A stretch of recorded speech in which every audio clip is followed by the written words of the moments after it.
go, double check. It is recording. Excellent. Okay. So we didn't miss much here that is important because all the good stuff is here.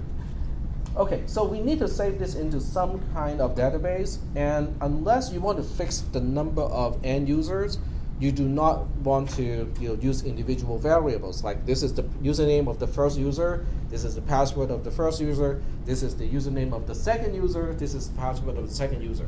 Because doing it this way means, one, you have a fixed number of users, which is not very flexible, and two, you will have to check out all these different variables. It's going to drive you nuts. Okay, so what we'll do is you use a concept of a list. Okay, and when we use a list, there are different ways to use it. Okay, so we'll use the key value pair concept first. Okay, and then we'll say, okay, so what are we using as the key, and what are we going to use as the content or the value? We'll talk about that. Okay. All right, so this part is probably best if I just draw a picture. Okay, so I'm going to use my document camera and draw you guys pictures so that we can visually see how things are arranged.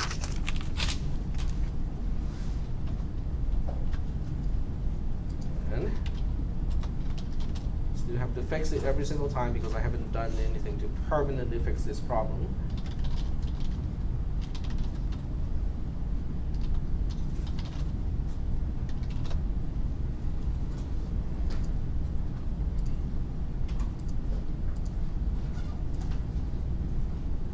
Go.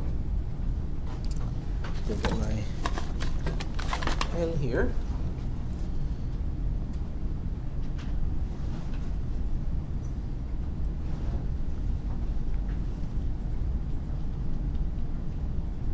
Has anyone checked out how much an app programming class is going to cost you in the Bay Area? You could program. All right. Between $3,000 and $6,000 per semester. Per semester. Per semester. And they don't guarantee you anything either. No. I don't guarantee And then the interesting part is they also do not have any type of actual prerequisite, so you end up with having people who do not have programming background. Now, if you have been doing Java or C++ programming for a few years, you take one of these classes, hey, it's all good because you're just adding on top of what you know already things that are specific to app programming, which is, hey, no big deal. But there are people who come into those classes like completely green, and they're just going to drown. I mean, they will just take it and go, but they cannot give up because you paid $3,000 or $6,000 already. So that's one of the things I was thinking is the benefit of that.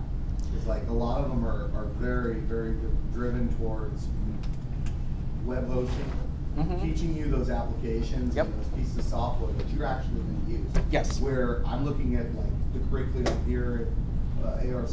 Right. There's not really an Apache class where you can go learn how to run an Apache server, throw some websites down on it, and make some money. So we had some classes like that, in the CISN, designation, server administration classes. There are 3 of those, and when I taught those classes, I talk about LDAP, I talk about Apache, MySQL, PostgreSQL, all the various type of services you can run on a Linux server.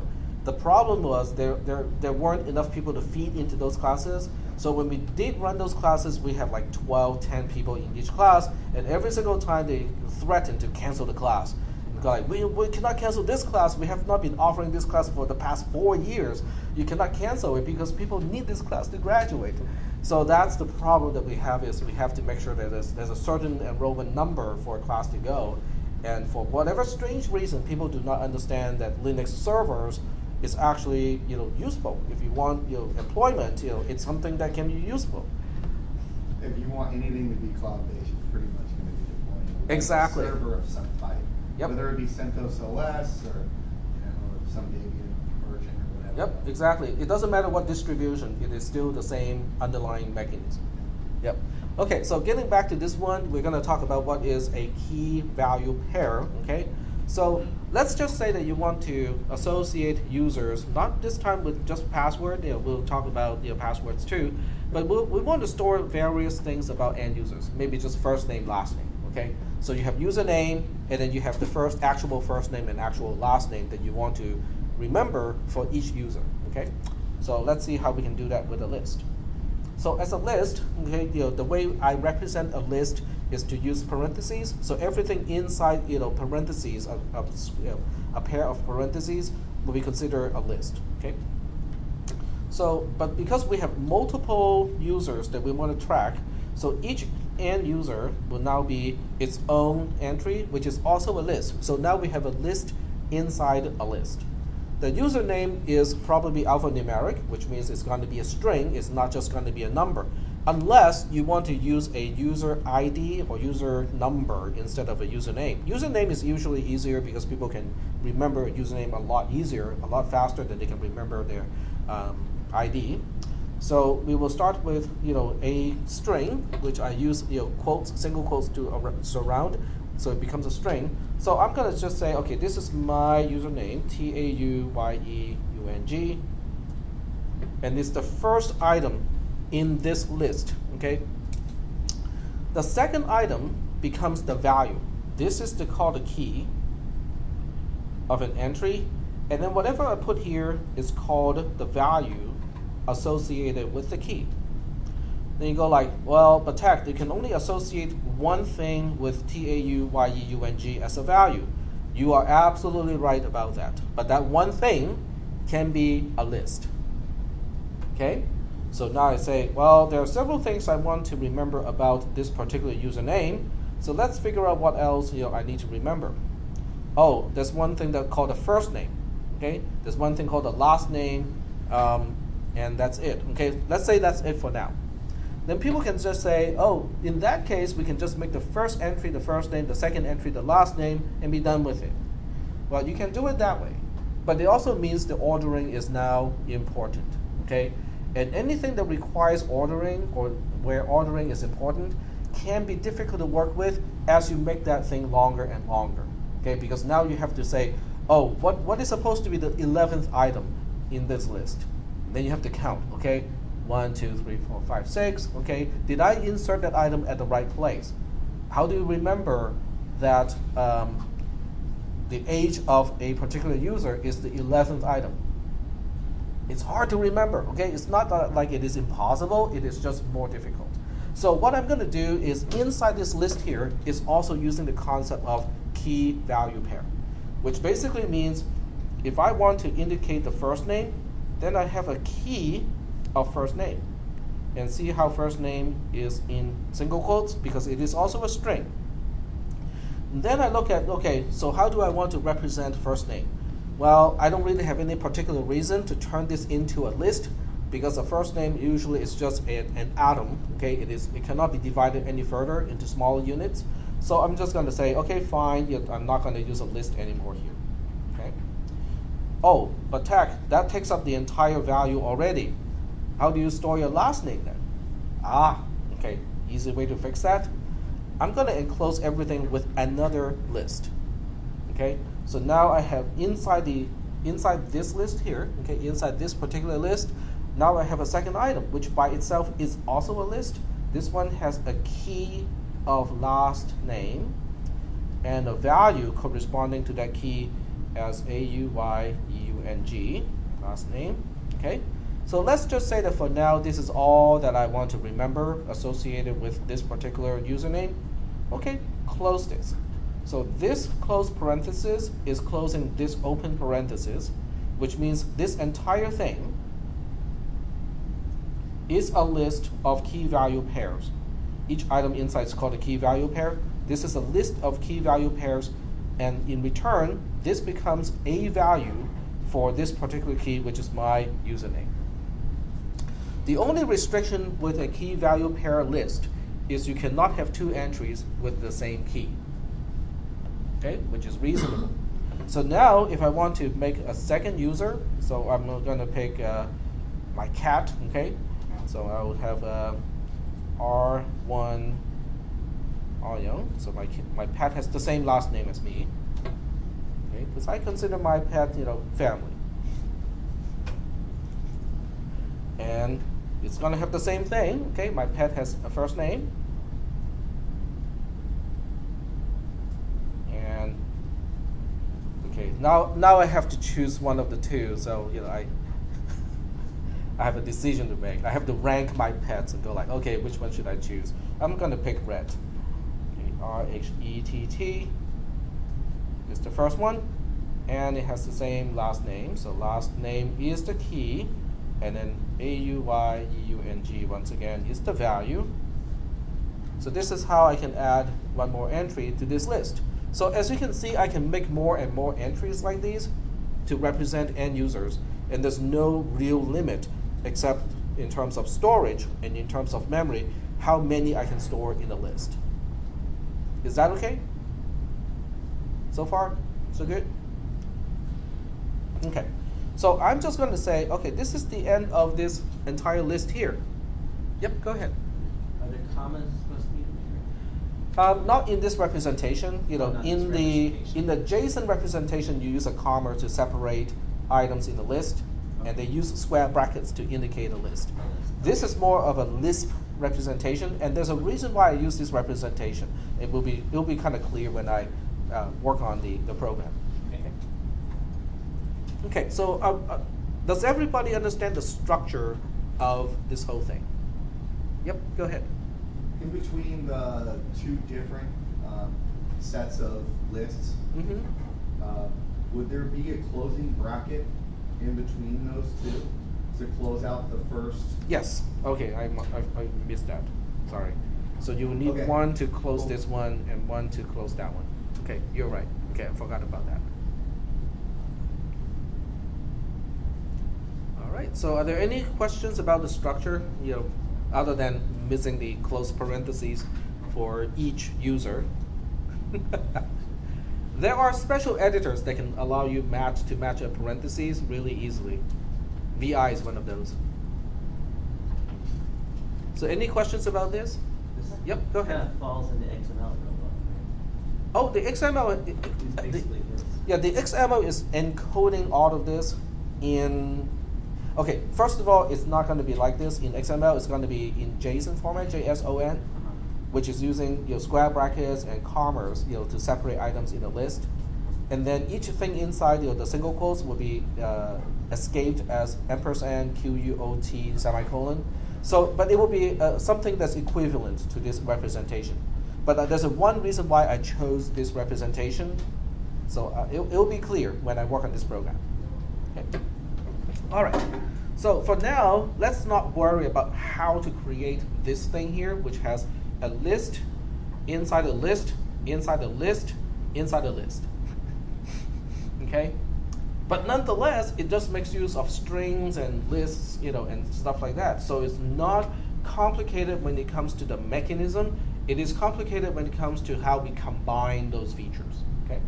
So let's go ahead and go back to here and say, okay, I want to create that list, okay, and just store it as a single variable in the program. But even for that, how do I do that?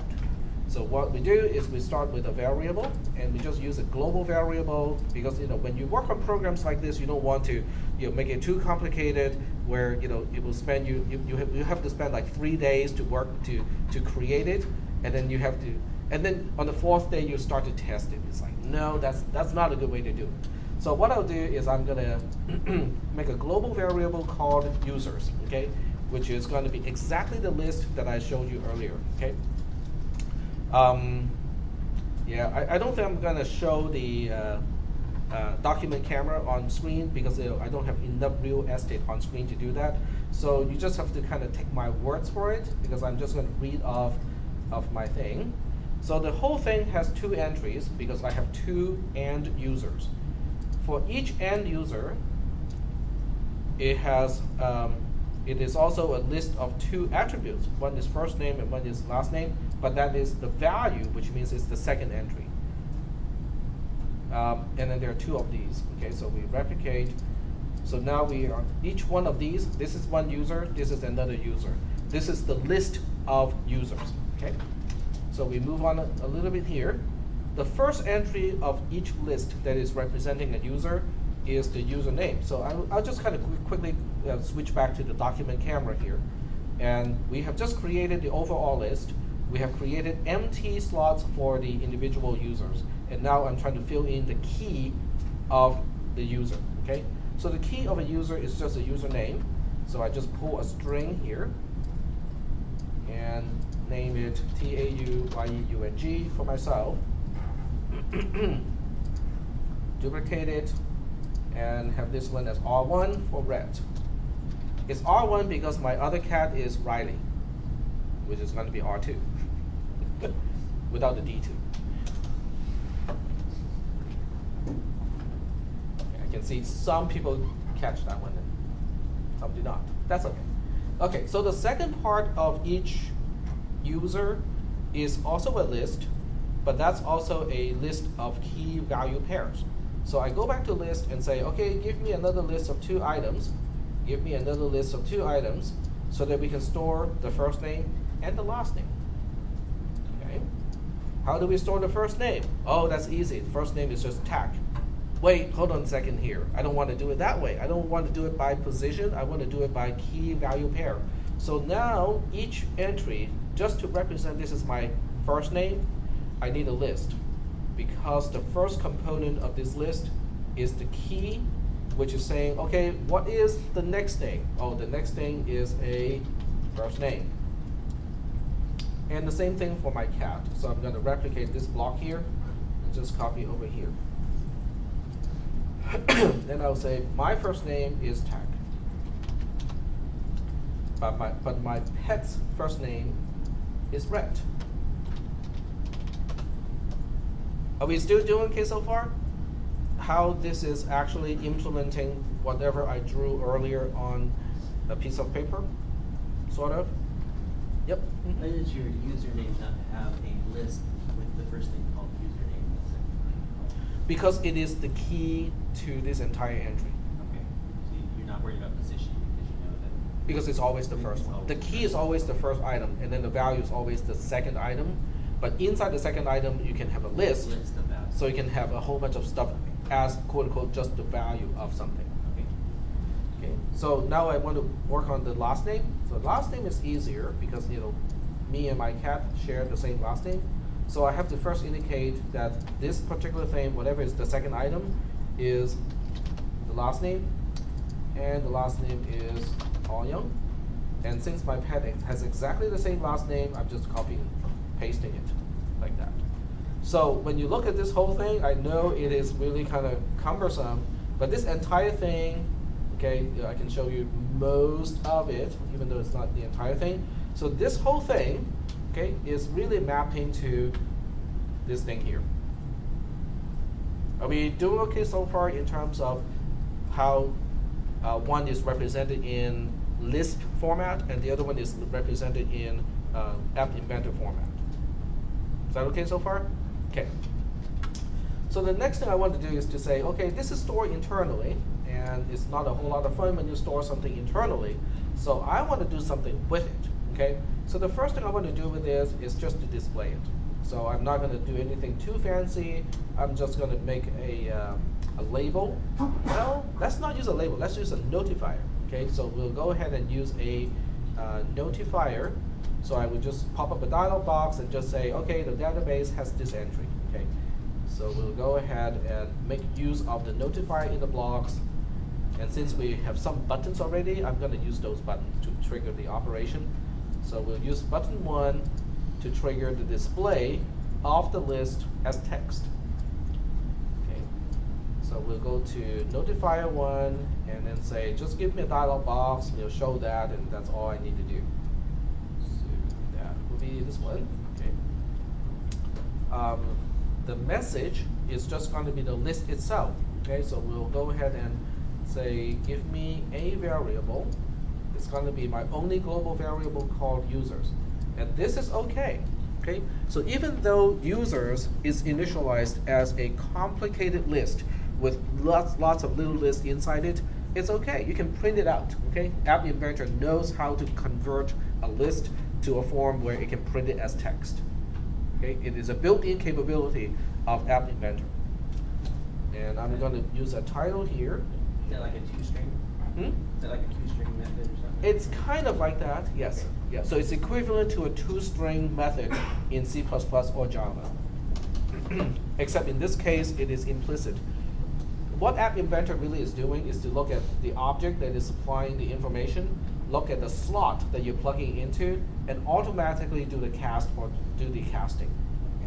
So sometimes it may not be what you want it to do, especially when there are multiple ways to do the toString, but most of the time it works correctly. So the title is going to be list of users, and the button is going to be proceed. There we go. So here we have a program that is really simple, and it does this little thing, of just storing a database into a variable. Remember, this is a global variable. Okay. Users is a global variable, which means it's not stored in TinyDB whatsoever. But at this point, my focus is just, okay, what is a list? What is a key value pair list? Can we embed key value pair list inside another key value pair list? Okay, that's what I'm trying to illustrate at this point. Okay, so there's no problem for me to run this program inside App Inventor, but since eventually we don't want that, so I'm going to do it the kind of cumbersome way in a way, but it is more flexible in some other way. So, I'm in that folder already over here, so we'll just say run emulator.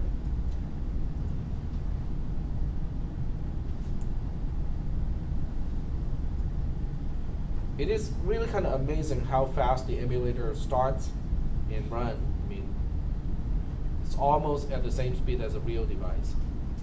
There we go. And then we'll use another terminal to run the interactive commands. So user Google, App Inventor, go to commands for App Inventor, ADB devices, just to make sure it is attached at this point. Yep, it is. And now it's time to build the APK file. Save it to the computer so I can install it.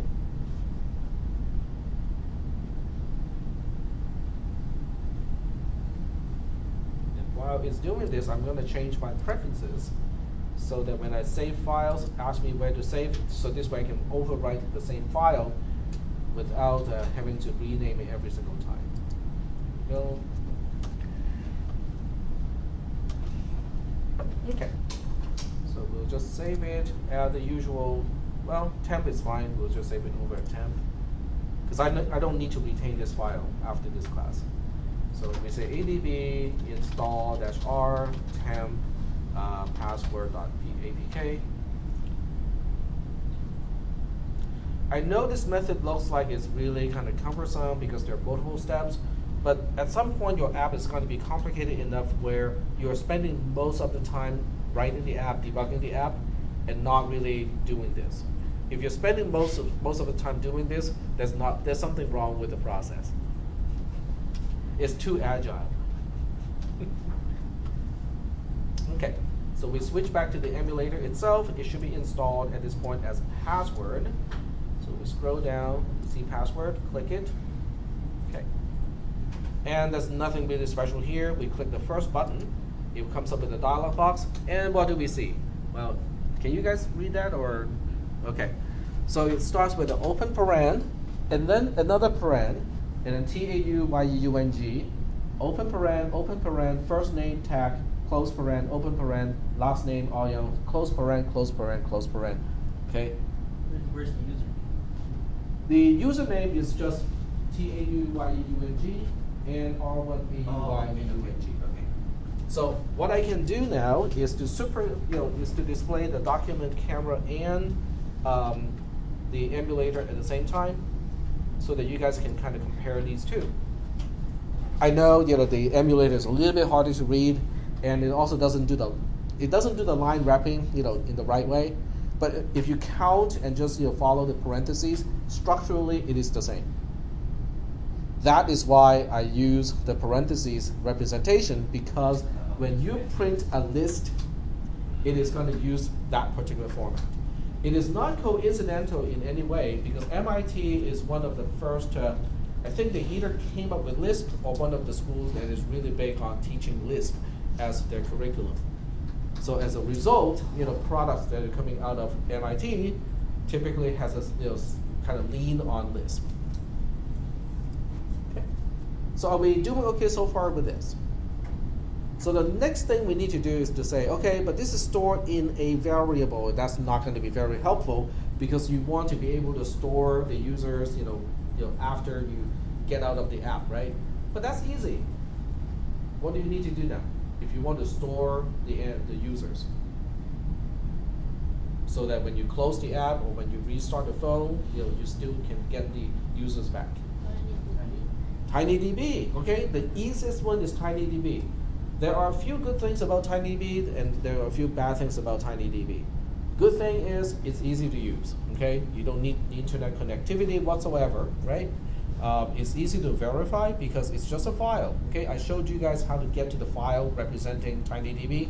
So if you are thinking, I'm not really quite sure it is storing all of this correctly, go to that file, read it, okay? And you can double check and say, oh, okay, I can see that it is actually storing everything correctly. So there are advantages to that approach, but there's also a disadvantage. That file is local to your device, local to the device where this particular instance of app is installed. So if you want your app to talk across multiple devices, and there are several projects, kind of have that kind of lean on it, then TinyDB is not going to be the best approach, okay? So what you do is you have to use one of the several methods to distribute and store this list on the internet, okay? There are several ways to do it. And if you go back to the designer view, we can go through those options here. So when you go to storage, one option is to use TinyWebDB. So when you look it up, it works kind of the same way, okay?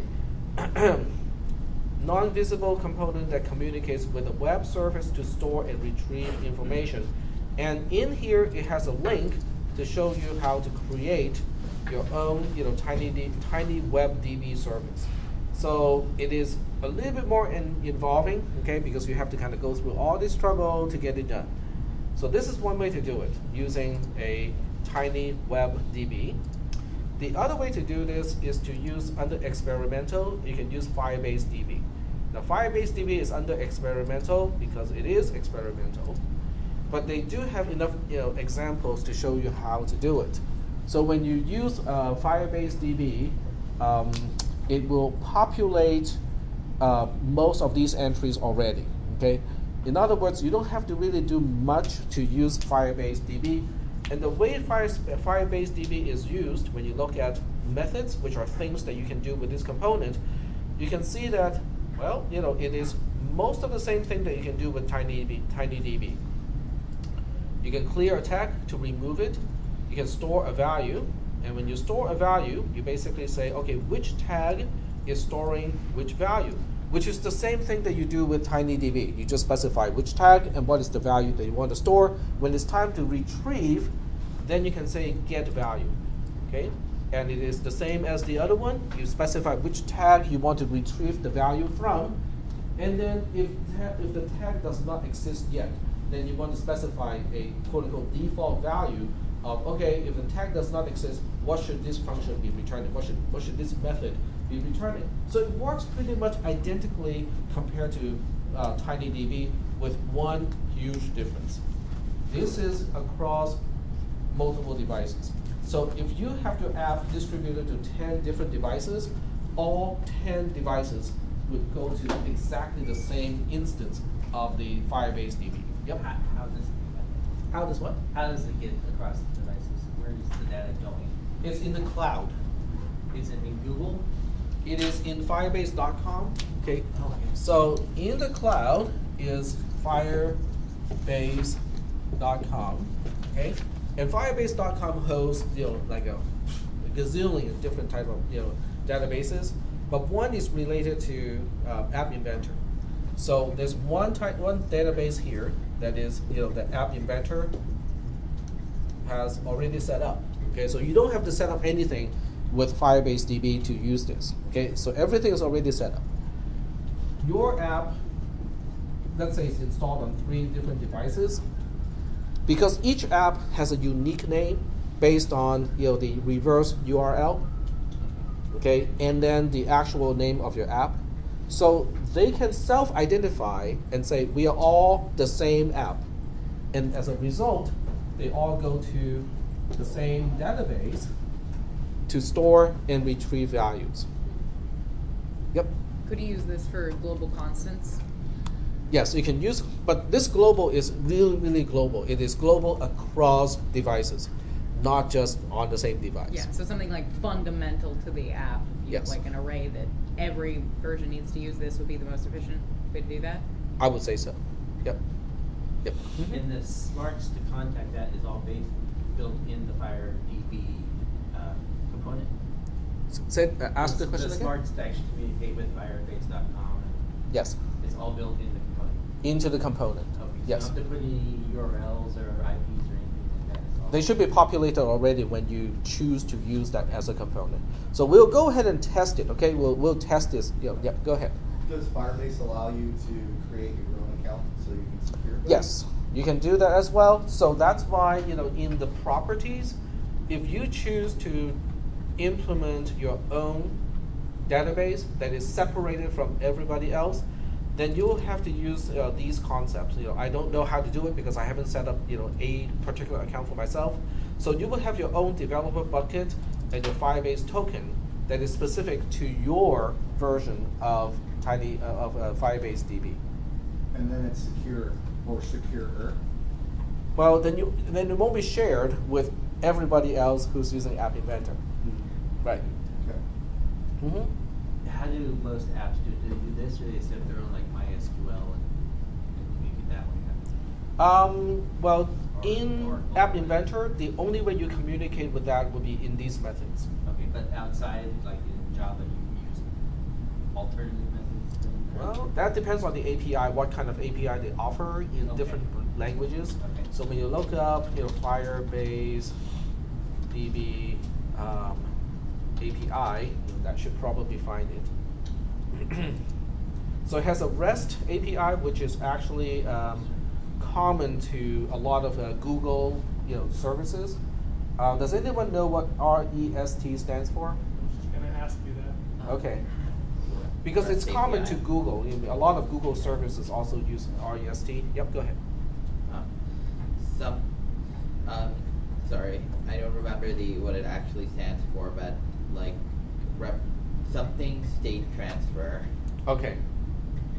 So if they give you some examples, okay, in this case, it uses curl to do this. Curl is, okay, so can anyone think why it is named curl?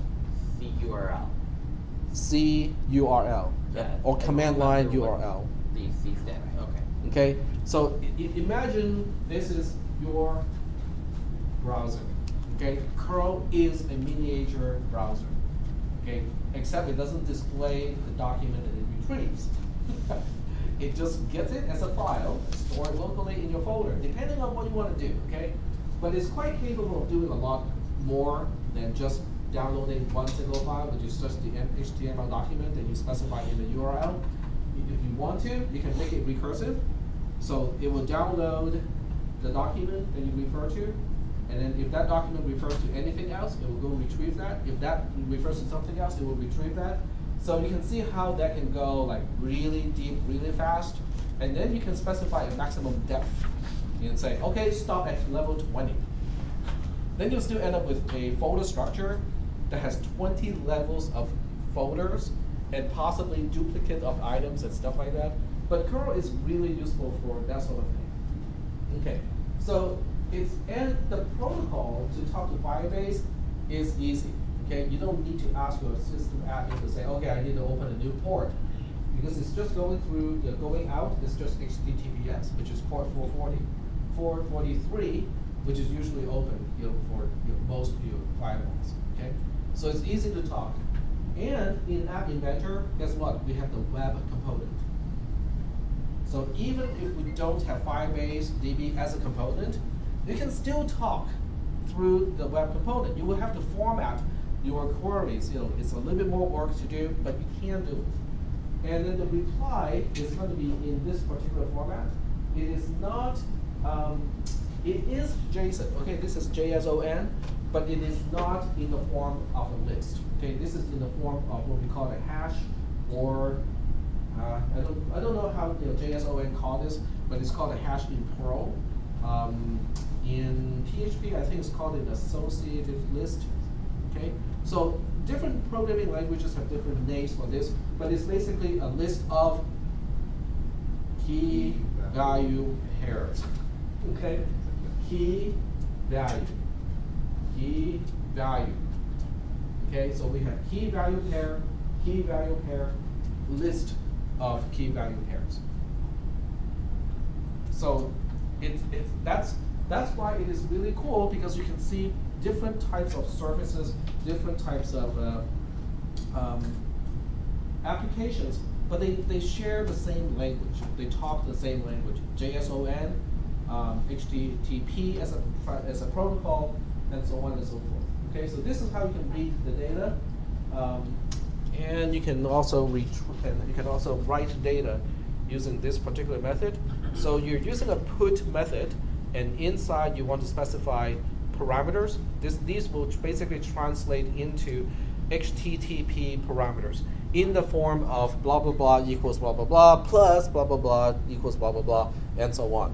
But they will all be escaped by the time Curl sends out the request, so that you don't have to do all the HTML escape codes. Yep. The last line is the actual file you're writing to. Say again? The last line in that example of the file you're writing to, right? Yes. Not the one on line 2 there. You mean here? Yeah. This is the script that is actually going to run on the Firebase. That's the script. Yeah. Okay. So this is the remote side. And you're saying that all of the key value pairs of the complete list will be put into the URL when it's posted? It's going to be put into this particular JSON file. In other words, this particular JSON file is going to contain the representation of this. Gotcha. So it really is just storing a file, no more than that. When it's actually sent, though, is it sent with the normal question mark, key equals Yep. value? Yep. It's done all that in the Yep. browser for you. Curl is responsible for doing that. Okay, yes. Yep. Okay, cool. So it's really kind of an easy interface from the perspective of someone, if you already know how to do JavaScript, or if you know how to do some language that is running on the client side. This is like pretty easy.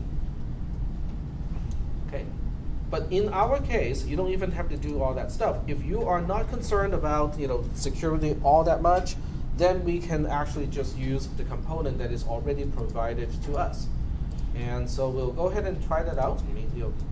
So we'll just drag Firebase DB. Okay, give experimental feature, which may change in the future or break. Okay, good. I feel adventurous today.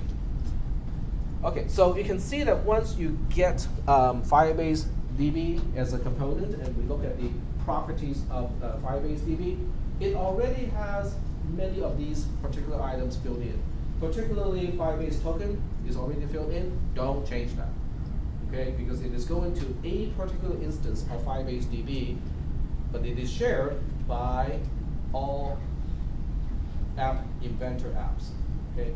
Then you will go like, okay, so I have my own tag called users. What if somebody else has a different app that also has users as a tag? Won't that collide and will be reading each other's users? Nope, that is not the case, because it is specific to each app. Okay, so even if you have 5 apps, each app of yours has its own quote-unquote subdomain inside Firebase. So you don't have to worry about that. Okay, the component takes care of that already. Now, can somebody hack this interface and be able to get into your Firebase DB? Chances are yes. Okay, but then they will have to kind of do a lot of work as well, to understand how the component itself works. in order to kind of know how to get into your Firebase component. So if you're really concerned about security, don't do it this way. On the other hand, if you just want to have a proof of concept of your app and you're not really storing anything that's sensitive or actually is real, I really don't feel any particular reason why not to use it. Okay. Plus, once you know how to do it this way, using your own Firebase DB component is not going to be that much more difficult because the approach is the same. It's just whether you're sharing or not sharing. Are we doing okay so far with all this? Okay. All right. The one thing that is really, really cool about Firebase DB is not the methods, because when you look at the methods, it's really the same as your TinyDB. Okay. You can append value. Okay, that part is new. Okay. But you can also get a tag list. You can, that's also the same as a TinyDB. But what is really cool about this are the events. Okay. So when you look at the events, it will generate the event when your Firebase DB query has an error. Okay, that's just for error checking and stuff like that. When you request something, it will return immediately, but it will give you an event called got value when the reply is actually back. In other words, there can be a very long delay between the time when you say, get that value for me. Okay, it will send out the URL request, and who knows how long it's going to take to transmit the request, get processed, and then reply back to you. Right? It can be like a half second later. So when the reply does get back to you, it will generate this event called got value. Then it will tell you to say, oh, remember that request that you sent out half a second ago? Here's the reply. Okay? So it is asynchronous as opposed to TinyDB, which is synchronous. Okay? You ask, you get the answer right away. Okay? Tag list. If the tag list changes, it generates an event. So if someone or some app is to add another tag to the database, it will generate an event. So that's useful. But the most useful part is the first one, which is data changed. So let's say you're using Firebase DB to distribute some kind of information, okay? And you want it to be able to send out to all users. So let's say this entire class has one particular app installed. And it has a feature to notify other users of the same app of something, okay? Amber Alert, okay? So I can just type something and say, okay, this is a new entry. This is a new Amber Alert entry, and I put into the Firebase DB. If you are running my app at this time, because I changed the data in the Firebase DB, your app will get this event. And by handling this event, you can check, oh, are there new messages? Yes, there's one. So you guys will all get your ding, ding, ding, ding, ding, ding, okay, and get that new message displayed. That is something that none of the other components can do, is to get notifications when it is changed. Are we doing okay so far? This is good for real-time communication of some kind between end users of the same app. Good so far? Okay. All right. So I'm going to continue with this. Okay. And I'm going to, since this is a test of everything, so I'm just going to add a new button to store the password into Firebase DB. So I'm going to change this text here to store to Firebase DB. And of course, you need to change the name of the button, otherwise I won't remember which one is which one. Nope, button.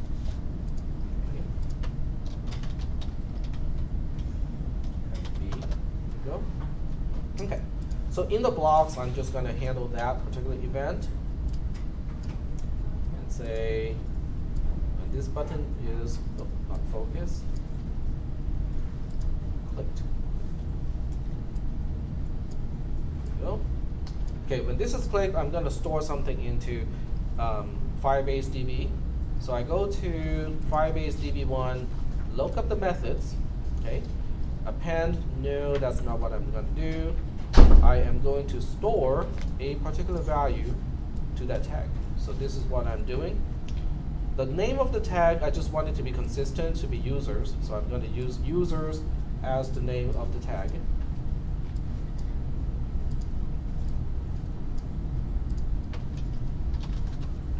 And the value that I'm storing is coming from my global variable users, which by now should be initialized.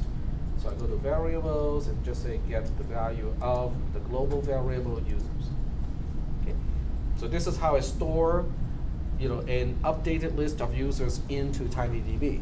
Now remember, Firebase DB. Now remember, in Firebase DB, the moment I go through with this, all of the other installations will get a notification and say, hey, something has changed. So if the application knows and say, oh, okay, something has changed, I better reload everything, or I will do something about it, then the moment we add a new user, all of the other instances of the app will know that a new user has been added. Okay, so it's really kind of cool, from multiple perspectives. All right. So I got this much done, and let me go back to Designer, go back to Firebase DB1 and see if I missed anything. Okay, project bucket. Is password, that's the name of the project itself. And persist, okay, let's see what persist means. Because it really should be persistent to begin with. Designer only, if true, variables will retain their values when offline and app exits. Values will be uploaded to Firebase. The next, oh, this is interesting. Okay, so persist is basically saying there's a background mechanism, okay, that you cannot see. It will take every single global variable and store all of those in Firebase. At least that's what I'm reading. This is useful for applications which will gather data while not connected to the network.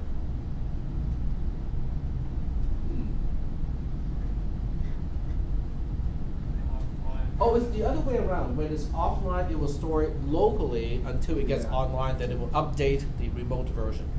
Okay. That is really cool too, because otherwise your app, when it's offline, then you lose all connectivity to Firebase and you won't be able to do a single thing. This means that if you're offline, it will maintain a snapshot of the last version that was stored remotely, so that you have a local copy to play with.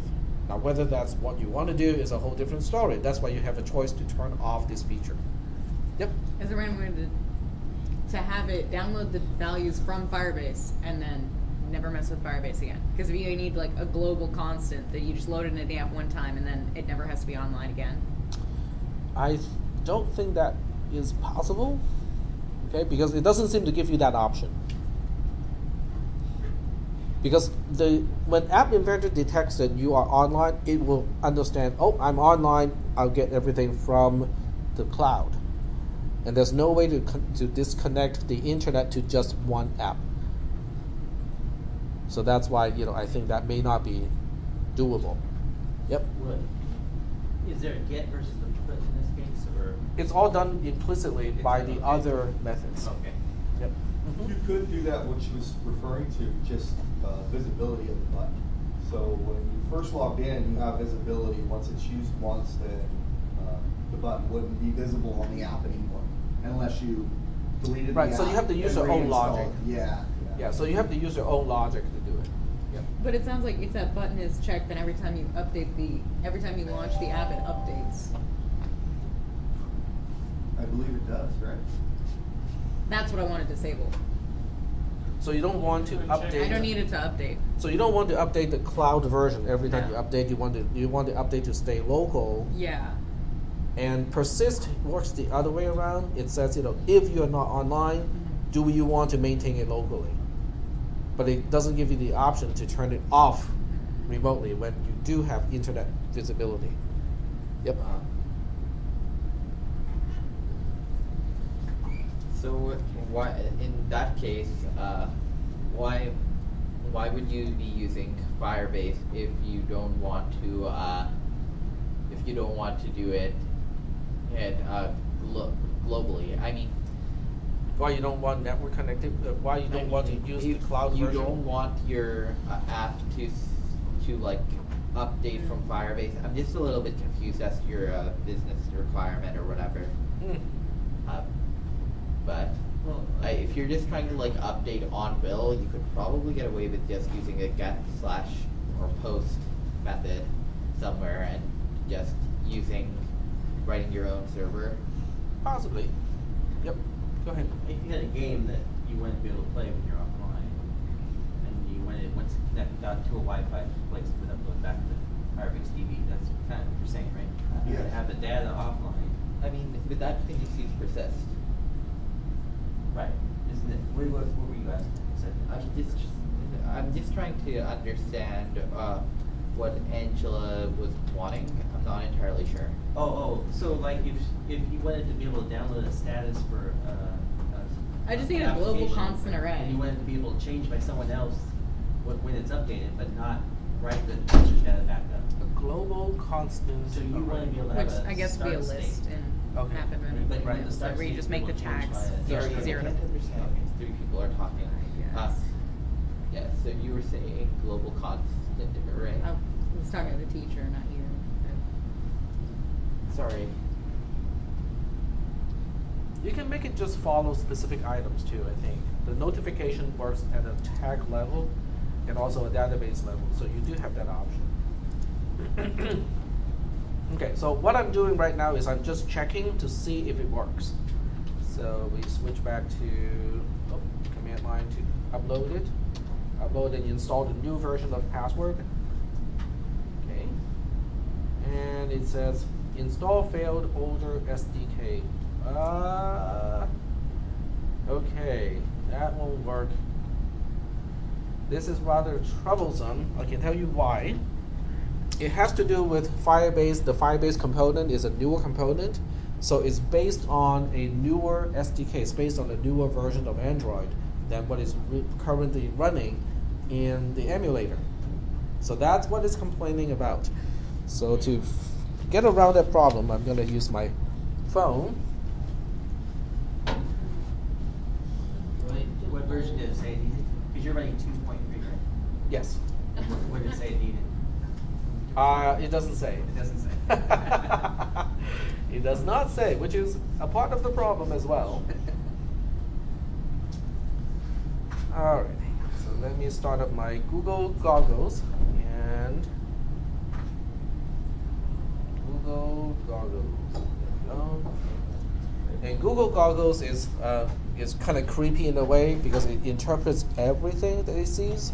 So when it sees the picture of someone who's famous, it would actually name that and give you a link to a description of that famous person. So if your name shows up, you're famous. Or it is in the database, it is online. Okay, so I got here. And I need to turn off the light here so that it doesn't declare an issue. There we go. And I kind of have to turn on my screen intensity a little bit because I try to conserve battery, so that's why the intensity usually is pretty low. Now it's too much because it's trying to do the exposure control based on the average exposure thing. So I need to find a balance between this and the piece of paper that is behind it.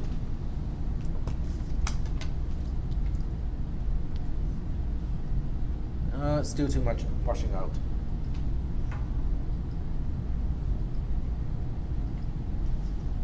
Yep, that's better. Okay, so let's switch back to the browser and just say download. Is it downloaded? Yep.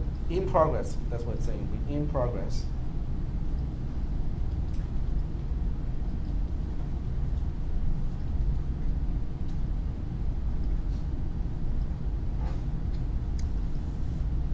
And I can zoom in a little bit more.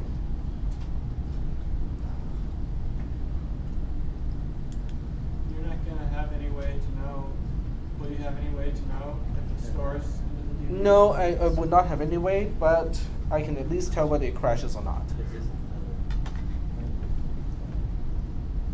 well, actually, Okay, so app installed, open the app, and I just want to click store to FB, and nothing happens, which is good. Okay, I'm not expecting anything visual. Okay, it is just sending something to be store repo. Okay, so now that I know this part seems to work, it's not crashing at least. So now I can go to designer and actually do something else. So now I can change my program just a little bit, use another button. Actually, not another button, I have a better idea. So now we go back to the blocks here, and I will not initialize the list anymore. So I would just get rid of this whole thing here. Instead, I would initialize users to an empty list. And then I would use the initialize event of the screen itself to get it back from Firebase DB. Then I will still be able to display it using the first button. So in here, I'm going to go to Firebase DB1 and say, go get users. Okay. So I'm going to say, call Firebase DB1, get value. The tag is users.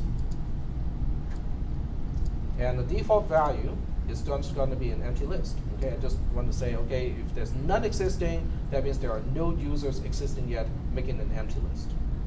So there we go. All right, so this will automatically happen when I start the app itself. So once the app starts, oh wait, hold on a second here. There's something missing here, right? It is a get value, but once I get the value, where is it going? Well, this block does not actually get the value. It sends the request to Firebase and go like, hey, somebody says he wants that particular value, and that's it. This block is done just by sending that request. So it is the other event that is going to say, oh, we got the value back now. So now I have to make sure that I intercept the other thing, which is also a Firebase DB1 thing. It is an event handler. It is called got value, because this one is sending the request to get the value, but it takes some time to get it. So by the time I got the value, it's going to be here.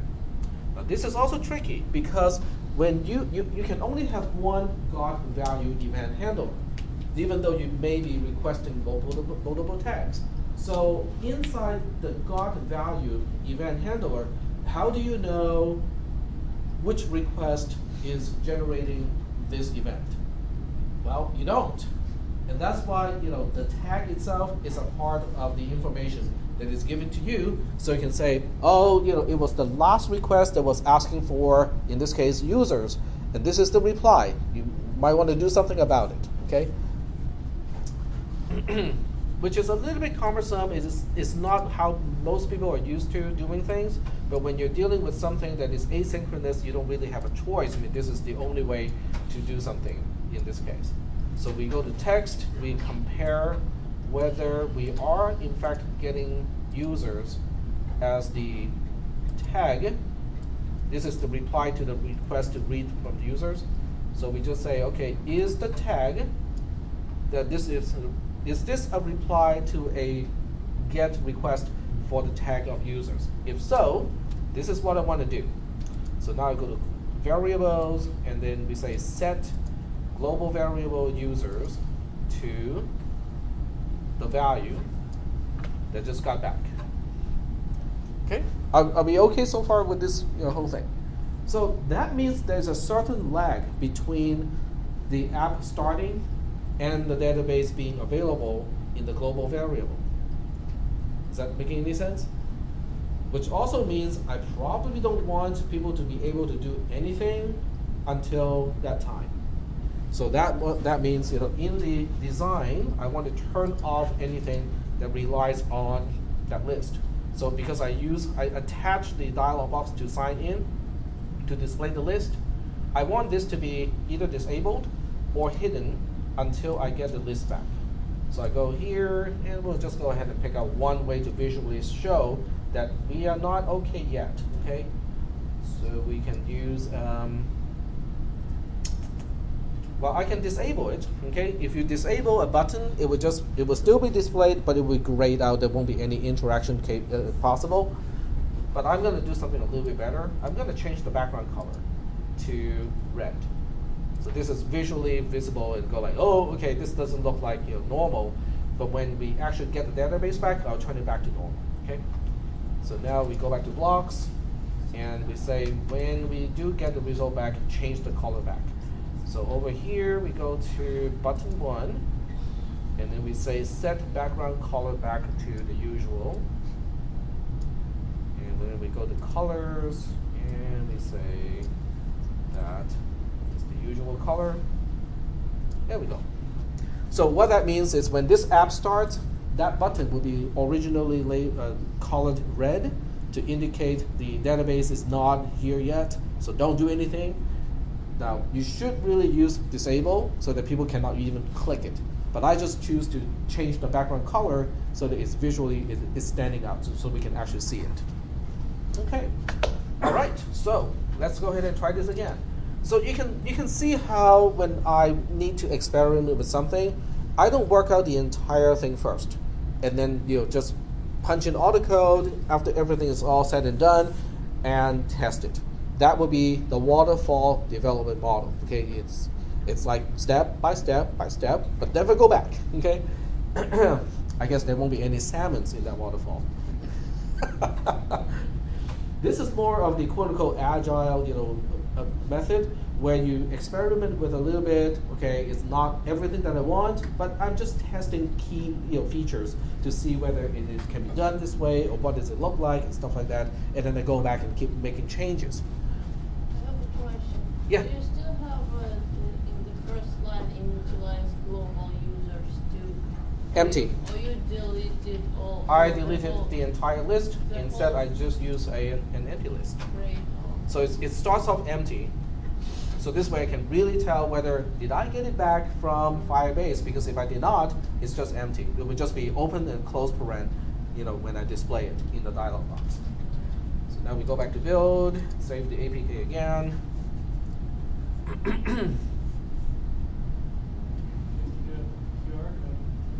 Oh, right. Can't stop it now.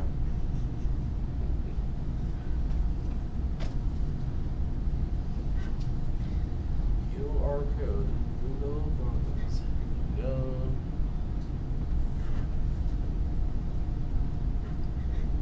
Okay, go away. Build QR code.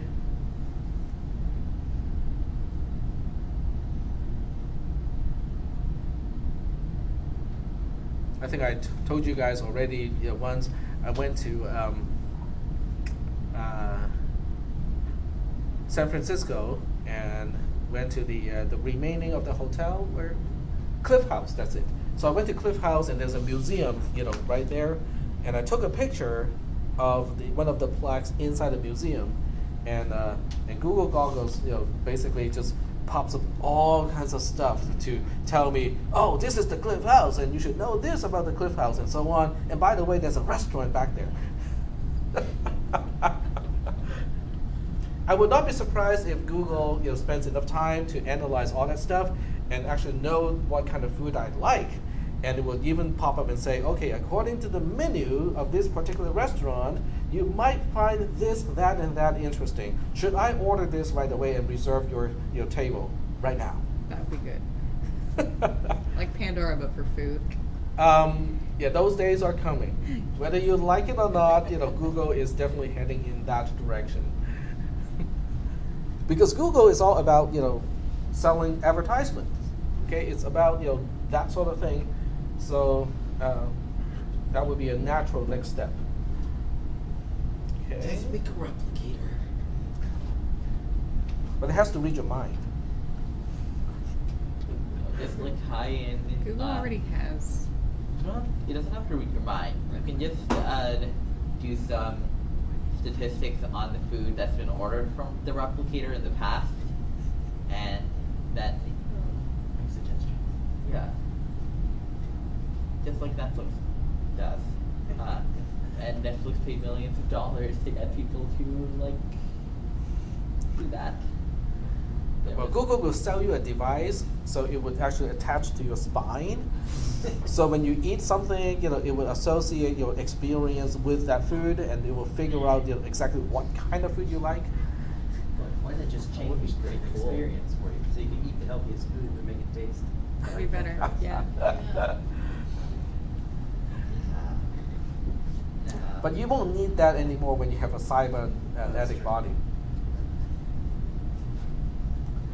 Google, That is per. Google Business, they are doing like 360 inside businesses. So if you have a business and you want to have people experience the 360 view, Yep. they'll put it on. When you put And that- it on the map, it'll show you the inside of the building. Have you guys tried the Sphere app? Or it's not an app. It's a part of Street View, but you can take your own 360 and then put it online.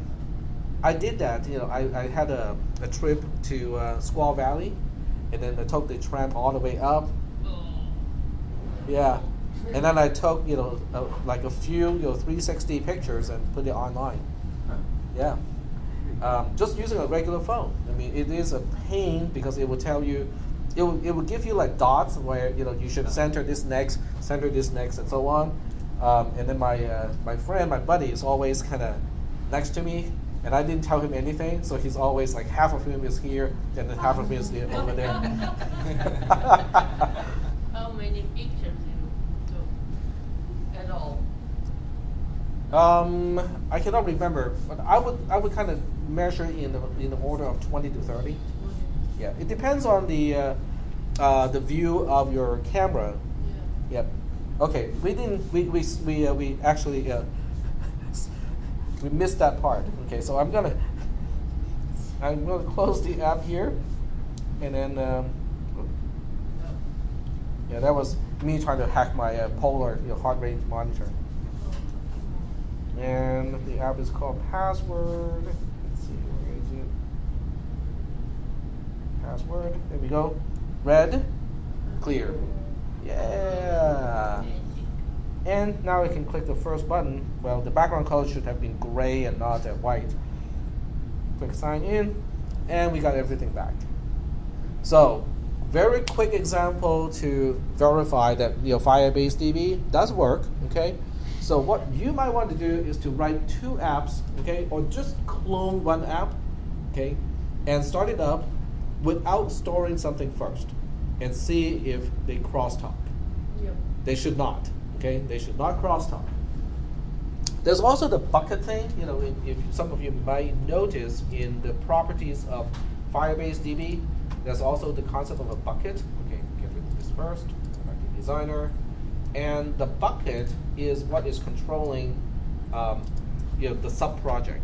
So if you specifically choose the same name as project bucket for two different apps, then they can crosstalk. Because that is what is determining, which bucket are we drawing these tags from. Yep. Wouldn't it have to use the same token in order for that to happen though? The token is going to be the same. Okay. I think the token is going to be exactly the same regardless of which app you use. Now you can Even give if it a it's try. a totally separate app, they're saying the token's the same? Yes. So I'm guessing that is the case. Okay, so we'll go ahead and figure it out, right? A lot of stuff is not really well documented in App Inventor, especially the experimental stuff. But we can just test it out. Right?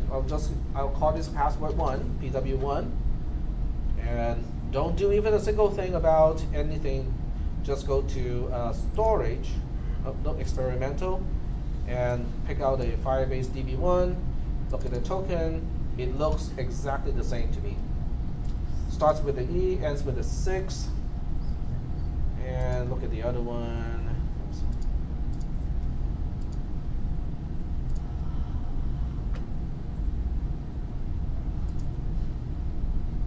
Oh, properties. Starts with the E, ends with the 6. I think they are identical. So the only thing that controls, which subdomain or which part of the database you want to use is the project bucket. So if you intentionally make it the same, then it will be the same. Now, but I'm still the same user in this case. But I will bet you that if you're a different user, it'll be different. Mine's different. Yep. That's So it is per. So let me just kind of just show you guys how this stuff all kind of stack up. Okay, so turn this back on with light. I need to install a switch. But you know, this is okay. I don't use it very often, so I don't need an actual switch to do this. And let's see, where's my VLC? Is right here. Okay, so just to summarize, what our discovery today. So there's one single Firebase, for App Inventor. So whoever is working at App Inventor set up an actual database already. But inside here, the first thing that it divides up is based on users, okay, or developers. So different users, user 1, user 2, and these are users of App Inventor, not your actual end user of the app itself. So these are more like devs, okay, developers. So each developer identity has its own kind of subdomain already, and then within each subdomain, it is further divided by project buckets. Project bucket. So that's why, as long as you don't sign in as me and work on the project, your projects will never crosstalk with my project, because we are going to end up with different tokens. But the cool part about that is you could make, off of your same developer profile, you could make 2 different apps that interact with the same bucket. Yes. So you can have one app that is only going to be installed. And one app that retrieves it. Right. So one only for administrators or parents, one for the kids. So now you have 2 entirely different apps, right? Mm-hmm. So inside the app, the kids app, there won't be any actual work or any use cases for the parents, so you're safe. And then inside the parent side of the app, then you can do all the administration and all the other stuff. So now you can install the kids version on the kid's phone and not having to worry that the kid will change any settings that they're not supposed to. So capture all the logins as they're coming on one side, and yep. The other app allows you to see the password yep. of the user. Yep, exactly. So we are running out of time right now. I'll answer that one question. Okay, yep. So you said the user were really developers, but where's the user data? Inside that developer's project? So yeah, inside the buckets. So inside the bucket here will be the actual end user data. Okay. Yep. So then most likely they're creating your first thing. If you never change the bucket name, it's going into a bucket called password. Yes. That's the original, yes. the default. Well, for that particular project, when I use a PW1, the default bucket is PW1 because it is by default the same as the name of the project itself. Gotcha. But if you want to change that, you can change it to some other name. We're good, Bob. Okay, so we are going to the lab. So if you want to, this is what I want you guys to do, is to think about what we learned today and see how that applies to your projects, okay? Because I think many of you can actually utilize something like this. Okay.